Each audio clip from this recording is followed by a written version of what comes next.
안녕하세요. 저는 인생의 큰 반전을 맞아 제2의 삶을 살고 있는 40대 후반의 아줌마입니다.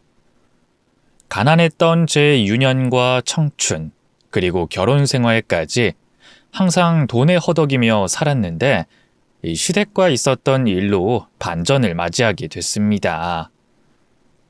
이렇게 되기까지 어마어마하고 끔찍하고 소름 끼치는 사건이 있었어요.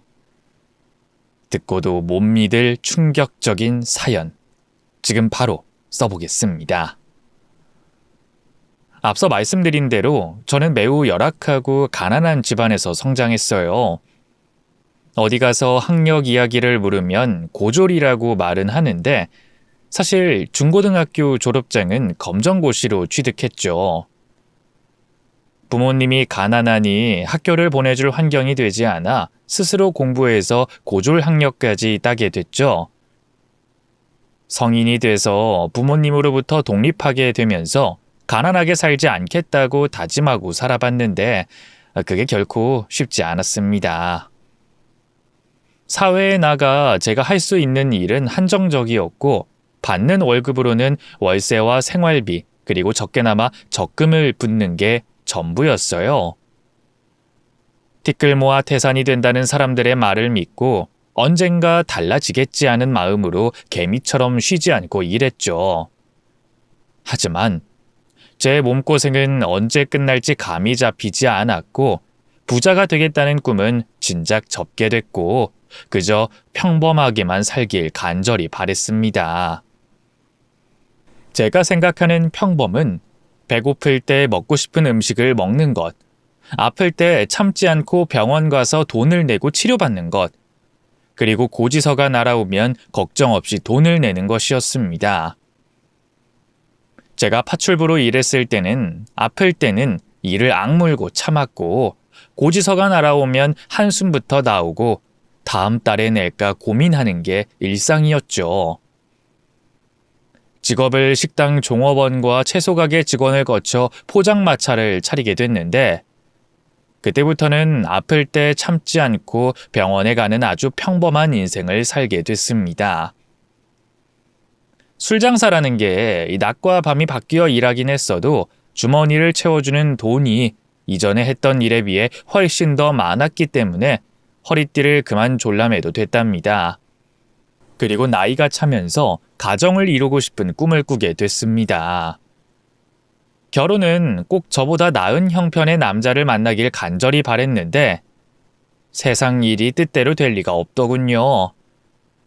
제가 사랑에 빠지게 된 남자는 포장마차의 단골 손님이었는데 인테리어 공사 잡부였습니다. 그 남자도 집안이 가난한 편이어서 학력이 저와 같았고 성인이 돼 30이 넘어가도록 쉬지 않고 일만 했답니다. 저희는 통하는 것도 많았고 서로에게 관심과 호감을 가지게 됐고 어느새 깊은 사랑에 빠지게 되어 결혼까지 하게 됐습니다. 처음 남편과 시작한 집은 방 2칸짜리 전세였어요. 이 정도면 가난이 아니라 평범이라고 할 수 있는 시작인 것 같았습니다.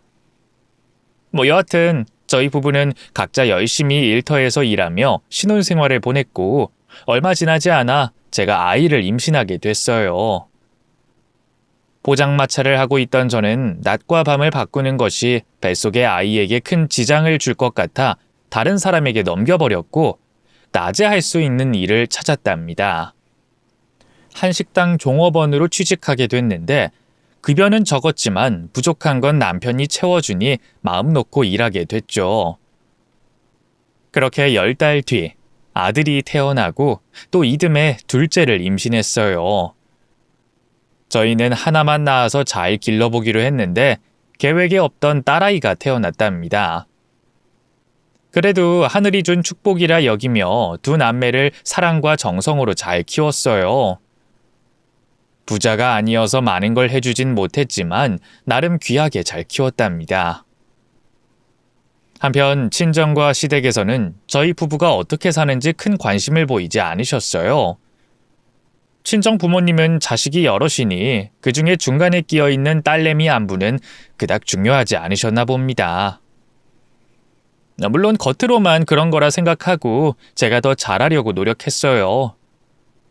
그리고 시댁 식구는 시어머니와 시동생 부부가 있었는데요. 이 세 사람은 저는 물론이고 남편까지 심하게 무시했습니다. 장남인 남편은 경제적 지원을 한 번도 받아보지 못했는데 시동생은 결혼할 때 번듯한 아파트와 자동차까지 선물로 받았어요. 저희 시동생이 머리가 좀 좋아서 대학을 장학생으로 나오고 직장까지 탄탄하니 차별이 생긴 거죠. 시아버지 제사가 있는 날 시댁에 갔는데 오랜만에 만난 시동생과 동서는 여전히 저희 부부를 아랫사람 대하듯이 말하더라고요. 특히 동서는 같은 며느리인데도 불구하고 손가락 하나 까딱하지 않고 놀고만 있었습니다. 저는 참다 따끔하게 한 소리 했습니다. 동서, 너무하는 거 아니야? 나만 이 집 며느리야? 좀 와서 거들어줘. 뭐라고요? 이봐요, 형님. 전 시어머니한테 돈 봉투 드렸어요. 그것도 아주 두둑하게 말이에요. 따지고 보면 여기 있는 재료들 제 돈으로 산 거나 다름없다고요. 내가 돈 냈으니 몸으로 떼어야 하는 건 형님 아닌가요?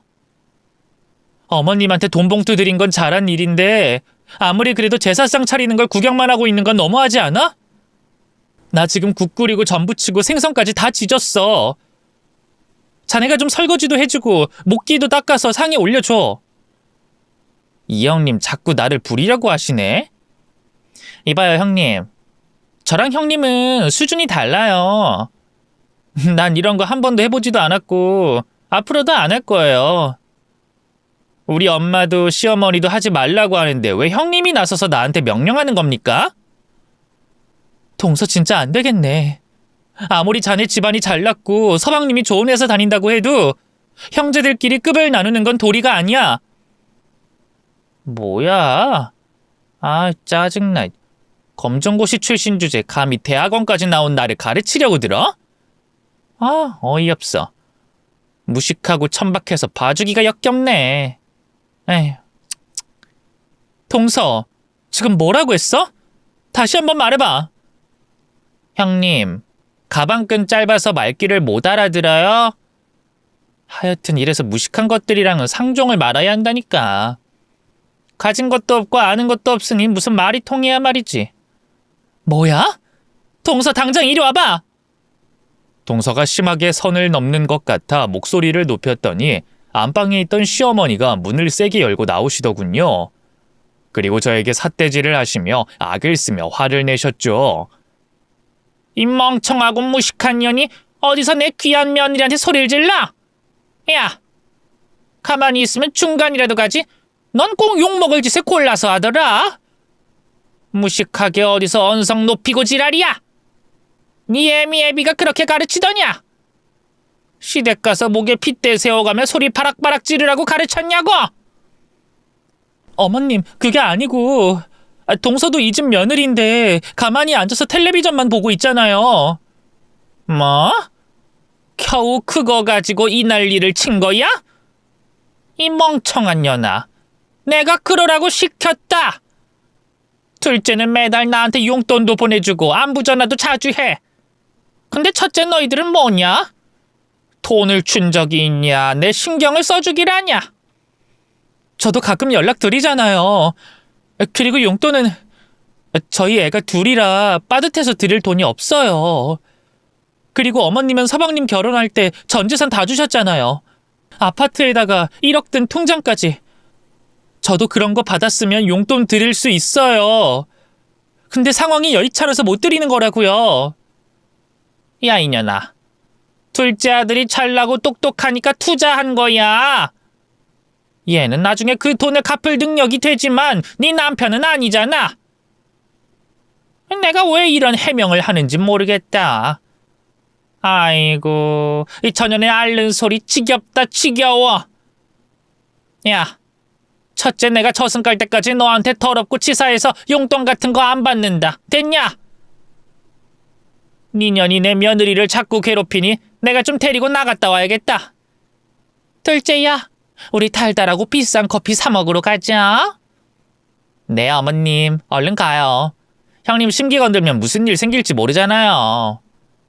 저 싸가지 없는 년은 신경 쓰지 마라.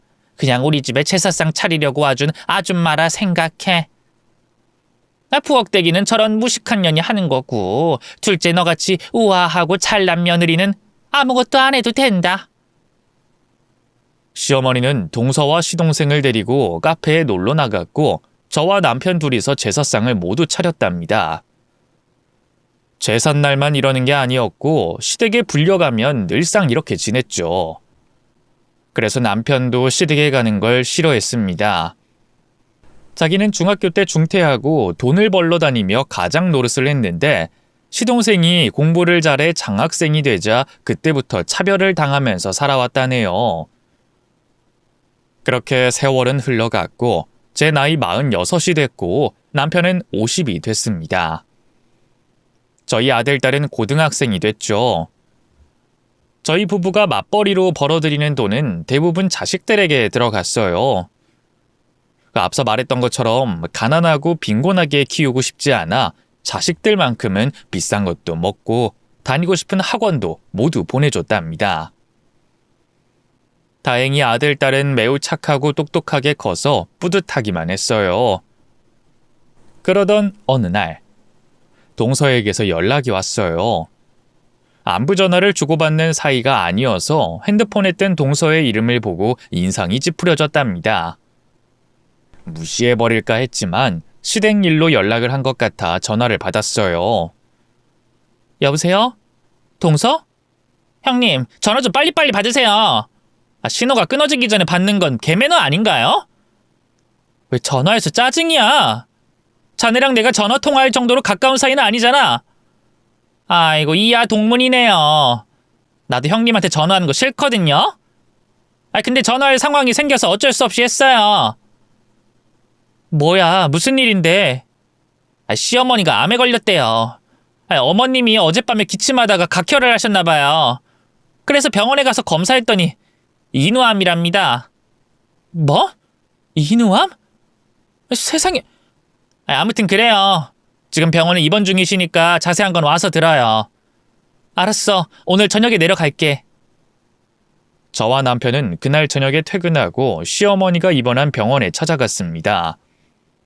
2시간 걸려 도착했는데 시어머니의 상태는 매우 위독해 보였습니다. 저는 동서에게 왜 이렇게 됐는지 물어봤는데 짜증을 내면서 대답하더라고요. 암에 왜 걸렸겠어요? 맨날 줄담배 피워대니까 인후암에 걸린 거지. 사기여서 살지 아닐지는 모른대요. 그게 정말이야? 어머님이 담배를 많이 피우시긴 했지. 동서, 어머님이랑 가깝게 지내고 있었으면 담배를 못 피우게 좀 하지 그랬어. 뭐예요? 내가 그렇게 한가한 사람으로 보이세요? 누가 보면 형님이 어머님을 끔찍하게 생각하는 줄 알겠네요. 동서는 이런 상황에서도 까칠하고 싸가지 없이 말하더군요. 그래서 대화를 끊어버리고 시어머니 옆에 앉아 손을 잡아드렸어요. 항암 치료를 한 차례 받으셔서 몸이 힘들었는지 기운이 하나도 없으셨답니다. 어머님 저예요. 첫째 며느리예요. 많이 힘드시죠? 그래도 견디세요. 요즘은 의학이 발달해서 암 같은 것도 쉽게 치료한다네요. 어머님 힘내세요. 첫째 왔니? 오느라 고생 많았다. 고생은요 무슨. 어머님 꼭 나으실 거니까 걱정하지 마세요. 아휴, 우리 맏며느리한테 내가 미안한 게 너무 많다. 아가 미안해. 그리고 아범도 미안하다. 시어머니는 진짜로 가실 때가 됐는지 저희 부부에게 사과를 하시더군요. 시어머니는 항암 치료를 한 차례 더 받으셨는데 뼈와 가죽만 남은 상태였어요. 항암 치료가 사람 잡을 정도로 힘들다더니 시어머니는 10년은 더 늙으신 얼굴이었습니다. 의사 선생님은 퇴원하고 몇 달 뒤에 다시 치료를 이어가자고 하셨어요. 그래서 자식들 넷이 모여 누가 모실지에 대한 이야기를 나눴습니다. 제 남편이 먼저 시동생에게 말했어요. 성수야, 네가 모셔가라. 너희 집이 엄마 집이랑 가깝기도 하고 사이도 돈독했잖아. 뭐? 내가 왜 엄마를 데려가야 해? 장남인 형이 모셔야 정상 아니야? 야 임마, 여기서 장남 차남을 따질 게 아니지. 네가 형편도 더 좋고 아이가 없어서 시간 여유도 많잖아. 우린 집도 멀고 애들이 고등학생이야. 중요한 시기여서 우리 집에 모셔가는 건 무리다. 아이 진짜 못 갔네. 귀찮은 일 생기니까 바로 동생한테 떠넘기려고 하네. 형, 엄마한테 뭐 해드린 거 있어? 나처럼 매달 용돈 들여받냐고. 용돈 드린 게 그렇게 대단한 일이냐? 뭐 그럴 수도 있겠지. 근데 성수야, 형이 중학교 2학년 때 자퇴하고 가장으로 산 건 잊었니? 엄마가 아무 일도 안 하셔서 내가 우리 식구 먹여 살렸잖아.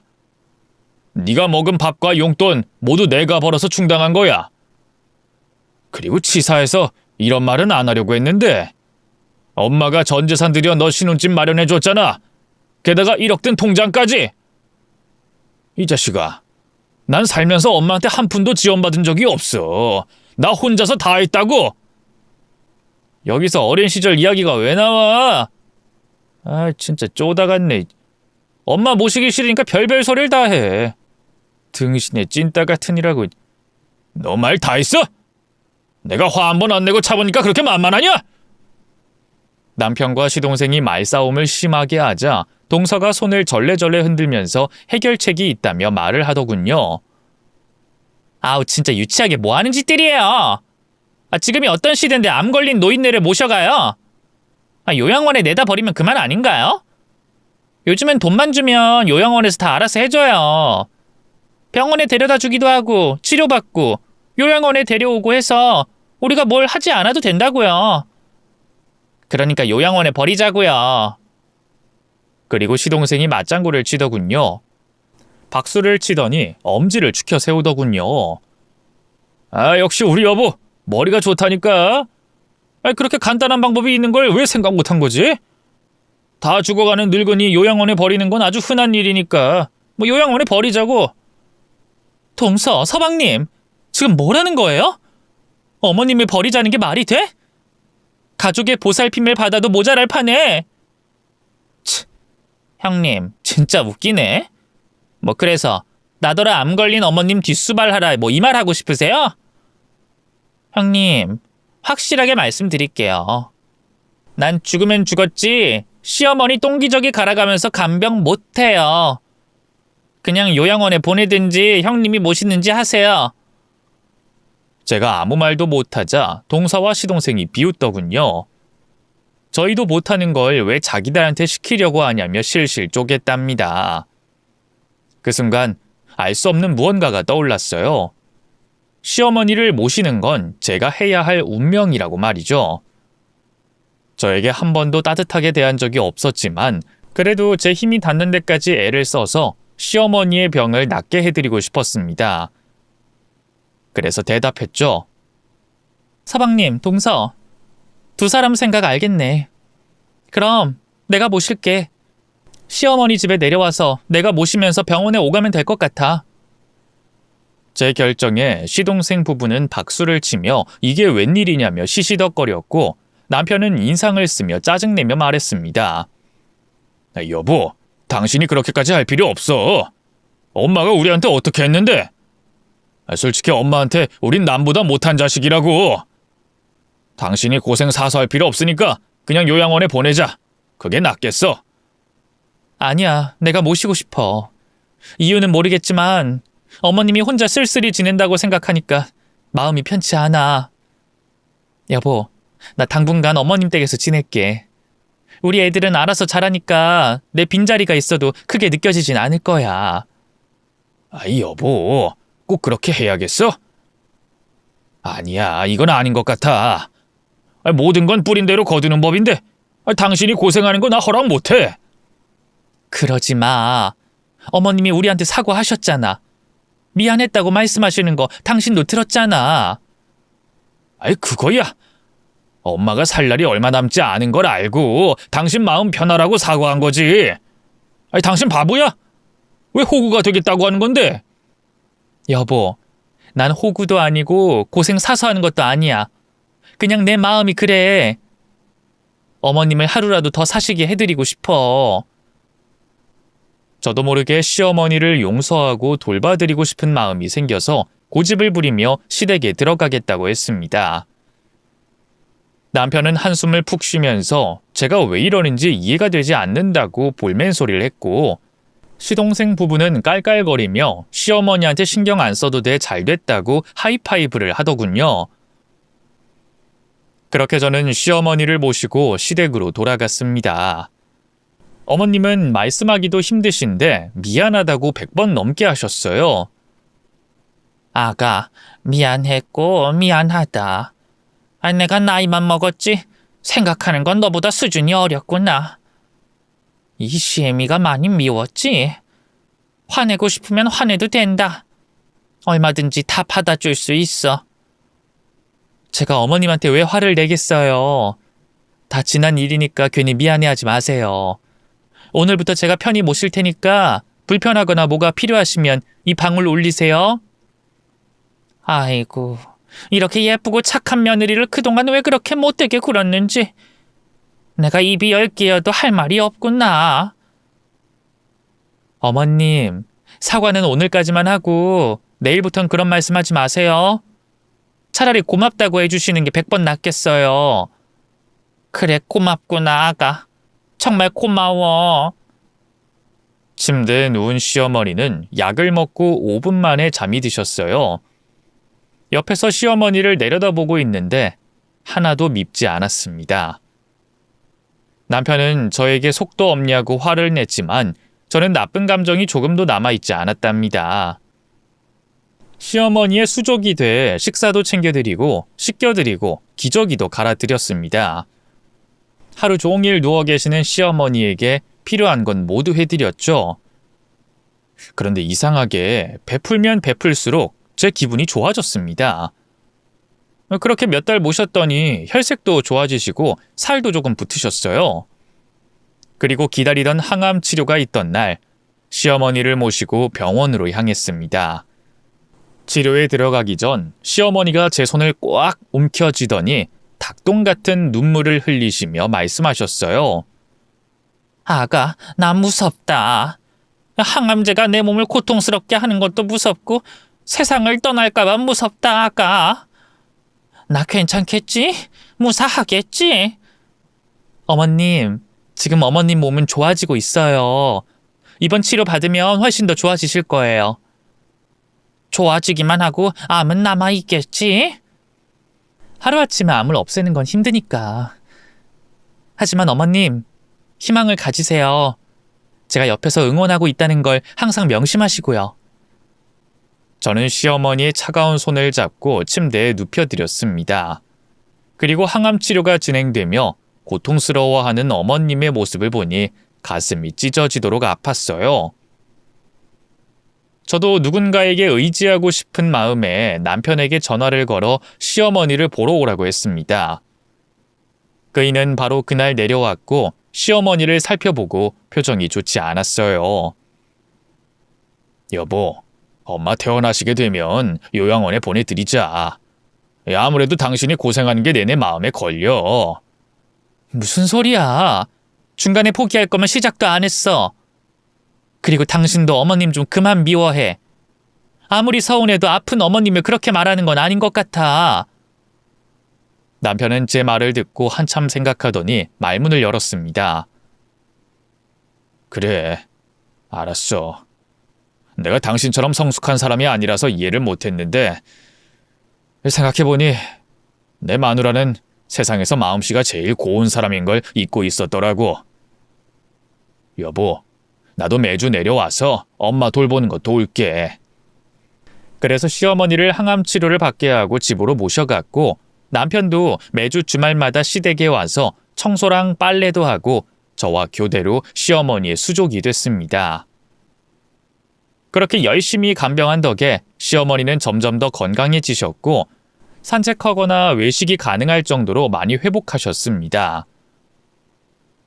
하루는 꽃 구경을 가고 싶다 하셔서 차를 타고 꽃 축제하는 곳을 찾아갔어요. 시어머니는 형형색색의 아름다운 꽃을 보시며 감동하셔서 눈물을 흘리셨습니다. 아이고, 정말 예쁘고 아름답다.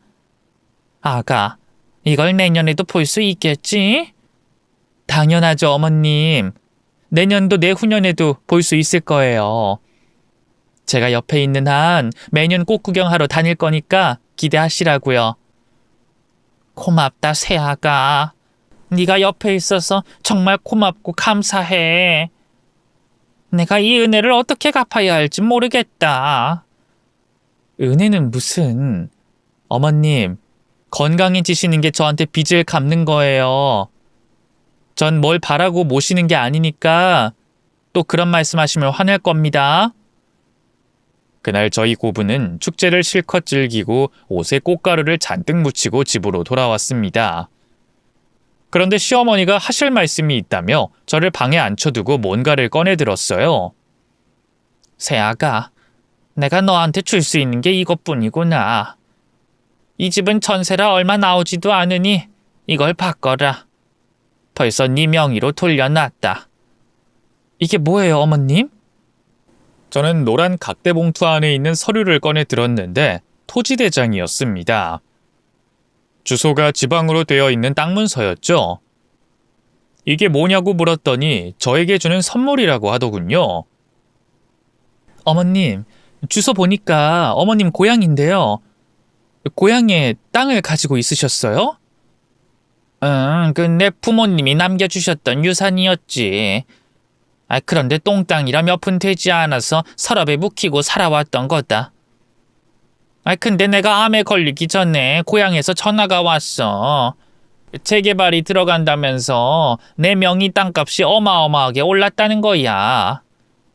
그 자리에 아마 큰 복합상가나 백화점 같은 게 들어오려나 봐. 그 땅을 팔라고 연락이 왔는데 내가 몸이 이래서 처리를 못했다. 새아가, 이거 들고 가서 땅 팔아라. 이름을 너로 바꿔놨으니 바로 큰돈 가질 수 있을 거야. 그러니까 어머님, 부모님께 받은 땅이 황무지 땅이었는데 수십 년 세월이 지나고 재개발 구역이 됐다는 거죠? 그리고 그 땅을 제 명의로 돌려주셨다고요? 그래, 그 아마 땅을 팔라고 너한테 곧 연락이 갈 게다. 그 네 전화번호 알려줬으니까 땅 사겠다고 연락 오면 내려가서 큰돈 받고 오거라. 어머님, 왜 저한테 이 큰 재산을 다 주시는 거예요? 서방님이랑 동서는요? 걔네들은 날 버리려고 했잖니. 난 둘째 애들이 나를 진심으로 좋아하고 아껴주는 줄 알았다. 근데 내가 아프다는 걸 알고는 별의별 소리를 다 하더구나. 내가 차는 줄 알고 막말을 주고받는데 아주 가관이었어. 늙으면 곱게 죽을 것이지 왜 암에 걸려서 짐짝이 되냐고도 했고 물려줄 재산 없는 노친나라면서 쌍욕을 하더구나. 그때 느꼈지. 학력이나 능력이 전부가 아니라는 걸. 그걸 왜 이제야 깨달았는지 모르겠구나. 나 멍청하고 바보 같지?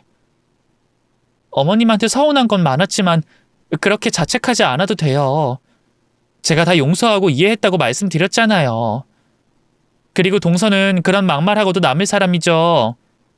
제가 어머님 모시라고 했더니 바로 요양원에 버리자고 하더라고요. 그럼 그것 때문에 서운하셔서 유산을 저한테 주시는 거예요? 꼭 그것 때문만은 아니야. 내가 첫째 니들이 결혼할 때 아무것도 해준 게 없잖니. 둘째 놈한테 전재산 털어 아파트도 마련해 줬잖아. 그러니 이 땅의 주인은 그동안 고생했던 새애기 네 것이다. 어머님, 뭐라 말씀드려야 할지 모르겠어요. 그냥 고맙다고 한마디 하면 된다. 그리고 이 늙은이 용서하고 나중에 처승 가면 명복 빌어주면 그만이다. 어머님, 그런 말씀하지 마세요. 제가 무슨 일이 있어도 어머님 낫게 해드릴 거라고요. 그래, 네 마음은 나도 잘 안다. 그동안 진실한 마음으로 대해준 거 모두 느꼈다고. 그래도 혹시라도 내가 세상을 떠나게 되면 너무 슬퍼하지 말고 그 땅 팔아서 너랑 아범 그리고 내 손주들하고 행복하게 살거라. 그리고 혹시나 해서 하는 말인데 이 재산은 둘째 애들과 절대 나누지 말거라. 그것들이 행패 부리고 못 살게 굴면 내가 하늘에서 가만두지 않을 거라고 전해주고. 네, 어머님. 어머님 말씀대로 저희 식구를 위해 잘 쓸게요.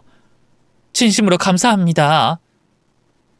시어머니는 온화한 미소를 지으며 자신이 더 고맙다고 제 손을 잡아주셨습니다. 그렇게 몇 주 동안 건강하게 지내시던 시어머니는 어느 화창한 오후에 돌아가셨어요. 항암 부작용인지 암과의 사투에서 패배하셨는진 모르겠지만 햇살 아래 편안하게 미소를 지으며 돌아가셨어요. 저는 남편과 시동생 부부에게 바로 연락을 돌렸고 장례식장을 마련하고 기다렸습니다. 이윽고 남편이 딸을 데리고 도착했어요. 남편은 슬피 울고 있는 저를 안아줬습니다. 여보, 그동안 고생 많았어. 당신 덕분에 엄마가 편히 떠나셨을 거야. 마지막에 웃고 계셨다고? 웃고 계셨어. 어머님이 날 보고 세상에서 가장 환한 미소를 지어주셨어. 그래, 당신의 진심이 고마우셔서 웃으면서 떠나신 거야. 여보, 고마워. 남편은 울고 있는 저를 위로해줬고 장례식 준비를 시작했습니다. 그런데 진작 보여야 할 시동생 부부는 시간이 지나도 나타나지 않았어요. 제가 다시 전화를 걸어보니 제주도에 있다고 하더군요. 동서, 지금 생각이 있어? 내가 몇 시간 전에 연락했잖아. 어머님이 돌아가신 걸 들었으면 바로 비행기 타고 와야 하는 거 아니야? 아, 짜증나네. 이보세요, 형님.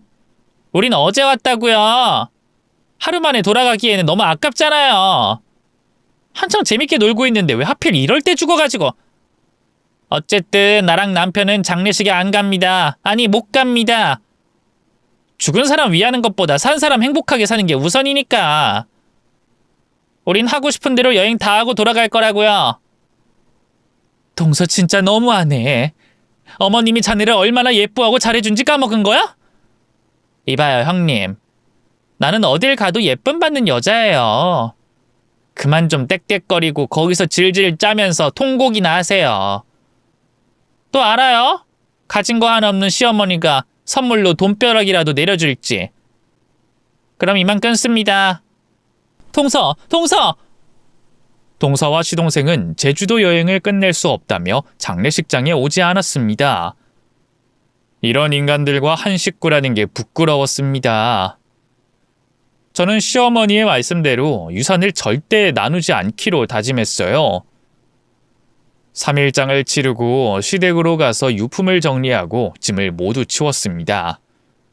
그리고 전세금을 받고 집 정리를 했죠. 남편은 그 돈을 제가 가져야 한다며 통장을 저에게 내밀었어요. 여보, 얼마 안 되는 전세금이지만 당신이 받아. 동생 놈도 엄마 집 전세금 받을 생각이 없다니까 당신 마음대로 써. 전세금은 당신 용돈이나 해. 난 이것보다 더한 걸 받았어. 어머님이 나한테 땅 물려주셨어. 몇 달 안에 재개발된다더라. 땅? 설마 우리 고향에 있는 땅 말하는 거야? 거기가 재개발이 된다고? 좋게 30억은 될 거라고 하셨어. 여보, 어머님이 서방님네랑 유산 나누지 말라고 하셨어. 이건 우리 식구가 가질 선물이야. 와, 엄마가 당신한테 진짜 고마웠나 보네. 하긴 그렇게 미워하던 며느리가 똥오줌 받아가며 간병했으니 그럴만도 하지. 여보, 그 돈은 온전히 당신 거니까 알아서 해. 그럴 거야. 당신이랑 우리 아이들을 위해 쓸 거야. 이번 주에 같이 땅 팔러 가자. 그래, 우리 엄마가 마지막에 엄청 큰 선물 주셔서 다행이네. 안 그랬으면 내가 당신한테 평생 미안해하는 심정으로 살았을 텐데 말이야. 저희 부부는 며칠 뒤 시어머니의 고향으로 가서 땅을 32억에 팔았습니다. 하루아침에 수십억 부자가 된 거죠. 그래서 얼마 지나지 않아 엄청 좋은 아파트로 이사를 갔어요. 50평대 아파트에 터를 잡아보니 꼭 환생한 기분이었습니다. 평생을 뼈 빠지게 일해도 변하는 게 하나도 없었는데 이렇게 큰 집이 생기니 웃음이 끊이질 않았답니다. 그런데 제가 시어머니의 유산을 받고 나자 문제가 생기더군요. 예상했던 시동생 부부가 유산의 실체를 알고 저희 부부를 불러냈습니다. 두 사람은 화가 머리 꼭대기까지 올라가 있어서 이성적인 대화가 불가능했어요. 동서는 침을 튀겨가며 소리를 질렀습니다. 형님, 사람을 등신으로 아는 겁니까? 시어머니가 남긴 재산이 그렇게 큰 돈이면 당연히 우리랑 나눠야 하는 거 아니에요? 아니, 가져도 우리가 더 가져야 정상이잖아요. 동서, 흥분하지 마. 그리고 이 돈은 온전히 내 거야. 어머님이 살아계셨을 때 서방님이랑 자네한테 유산 나누지 말라고 하셨어. 뭐가 어째요? 이미 돼진 노친네 말을 왜 거들먹거려요? 중요한 건 돈이에요, 돈! 이런 큰 돈을 처먹겠다는 건 진짜 이기적인 거 아니에요? 동서랑 서방님은 이 돈 없어도 잘 살잖아. 왜 이렇게 집착하는 거야? 어머님 버리려고 한 사람들이 유산 챙기겠다니까 조금 어이가 없다. 제가 절대로 돈을 주지 않겠다고 충고하자 이번엔 시동생이 남편에게 쌍소리를 하더군요. 형, 이거 사기야. 부모 유산 혼자 처먹는 건 사기랑 다를 게 없다고. 양심도 없이 입을 싹 닫고 조용히 지내면 내가 영원히 모를 줄 알았어? 아니, 너같이 돈에 환장한 놈이 모를 리가 있나? 언젠가는 알고 돈 달라고 찾아올 거라고 예상하고 있었어. 근데 성수야, 너랑 재수씨가 뭔가 착각하는 것 같다. 그 땅은 엄마가 살아계셨을 때 내 아내 명의로 넘겨주신 거야. 이건 법적으로도 아무런 문제가 없다고. 내 아내가 다 가져도 된다는 소리야, 이 개자식아. 이런 식으로 나온다 이거지? 그럼 소송으로 갈 수밖에 없겠네. 소송? 그래, 마음껏 해봐. 이미 변호사랑 상담해봤는데 백전백승이라고 하더라. 그러니까 소송을 걸든 포기를 하든 알아서 해라. 우리 부부 앞에 나타나지만 말아주면 고맙겠다. 여보, 일어나자. 저와 남편은 자리에서 일어나서 나가려고 하자 시동생 부부가 가만두지 않겠다고 엄포를 놓더군요.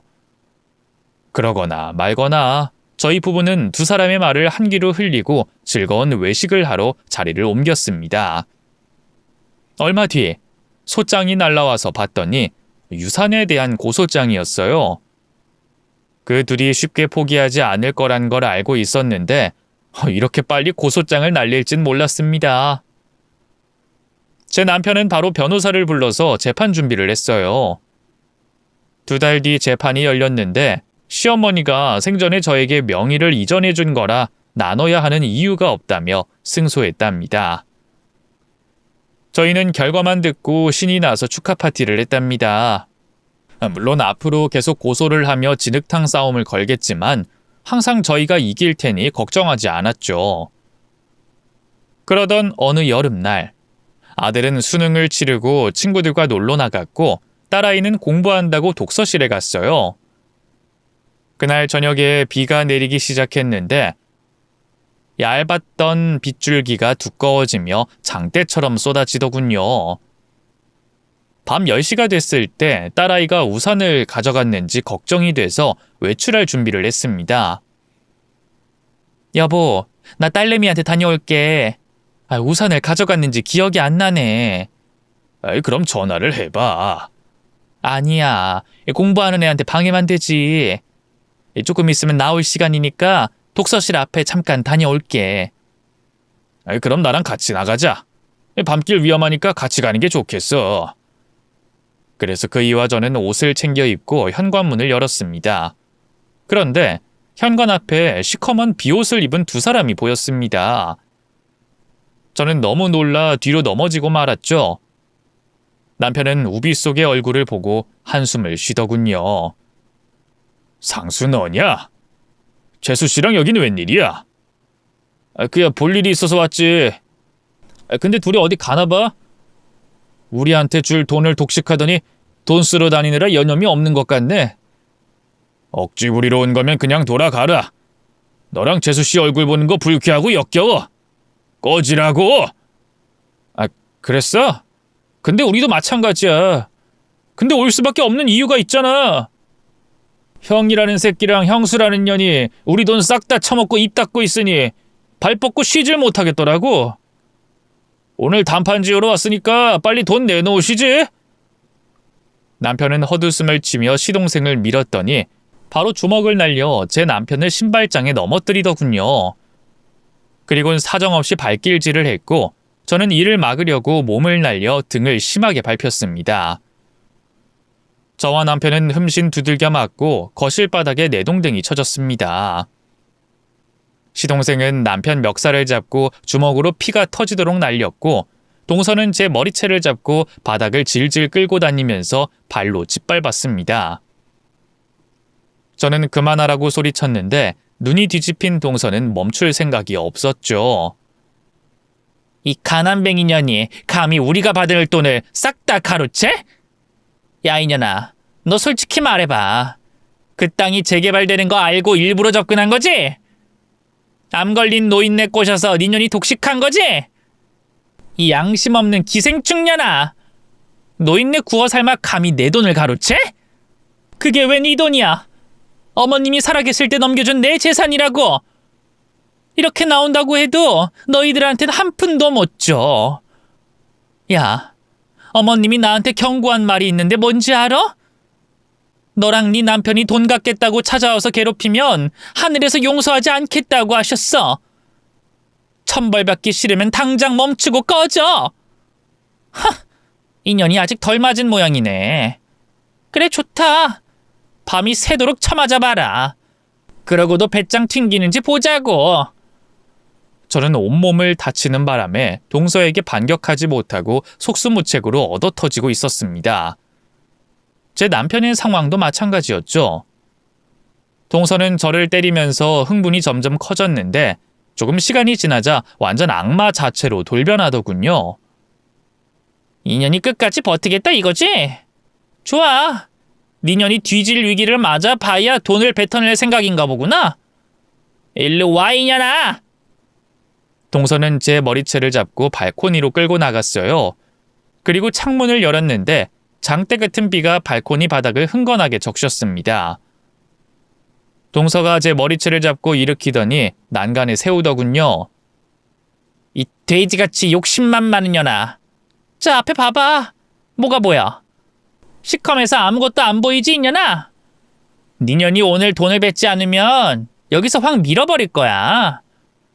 동서 이러지 마. 돈 때문에 날 여기서 밀어버리겠다니.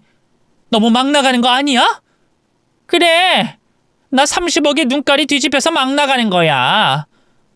당장 절반을 내놓든지 그냥 여기서 떨어지든지 결정해.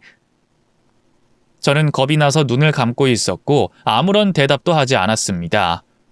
그러자 미쳐버린 동서가 저를 진짜로 난간 밖으로 밀려고 하더군요. 저는 힘으로 버텼는데 상체가 거의 밖으로 나가 있었습니다. 동서 그만해. 돈 줄게. 주면 될 거 아니야. 너 그 말 진짜야? 그래 알았어 준다고. 그러니까 나랑 내 남편 그만 내버려둬. 진작 그럴 것이지. 인연이 제대로 쫄았나 보네. 어쨌든 약속했으니 꼭 지켜라 인연아. 동서가 저를 놔주자 발코니 바닥에 쓰러졌는데 곧바로 몸을 일으켜 세워 제 머리를 동서의 코에 박아버렸습니다. 아, 인연이 아직도 정신을 못 차린 모양이네. 야, 너 안 되겠다. 그냥 여기서 떨어져야겠어. 동서가 저를 붙잡고 끌어당기는 순간 다시 이마로 동서의 머리를 가격하며 풀려났습니다. 저는 발코니를 벗어나 거실 바닥에 쓰러졌고 동서는 발코니 난간을 잡고 버티고 있었습니다. 이 개같은 년, 넌 진짜 뒤졌어! 거실 바닥을 등으로 기어서 물러서는데 잠시 후 시커먼 하늘이 번쩍거리더니 벼락이 치더군요. 그리고 난간을 잡고 있던 동서가 발작을 일으키듯 달달 떨었습니다. 내 몸이 이게 다 너 때문이야, 이 개 같은 년아. 그러더니 마네킹처럼 굳은 몸이 앞으로 쓰러졌어요. 저는 소리를 지르며 남편과 시동생을 불렀죠. 여보, 이봐요. 서방님, 내 남편 그만 때리고 동서 좀 봐요. 동서가 이상해요. 벼락을 맞고 죽은 것 같아요. 주먹질을 하던 시동생은 쓰러진 동서를 보고 달려오더군요. 몸을 뒤집자 동서의 얼굴은 시퍼렇게 변해 있었습니다. 숨이 끊어진 걸 눈으로만 봐도 알 수 있었습니다. 저는 급하게 119로 신고했고 남편은 경찰서에 전화를 했어요. 이 모든 상황을 알리는 게 급선무였으니까요. 잠시 후 구급대원들과 형사들이 들어왔습니다. 동서의 죽음에 의문이 생기자 과학수사대까지 불렀어요. 저는 상황을 세세하게 저하고 동서가 쓰러지기 전 상황을 말했습니다.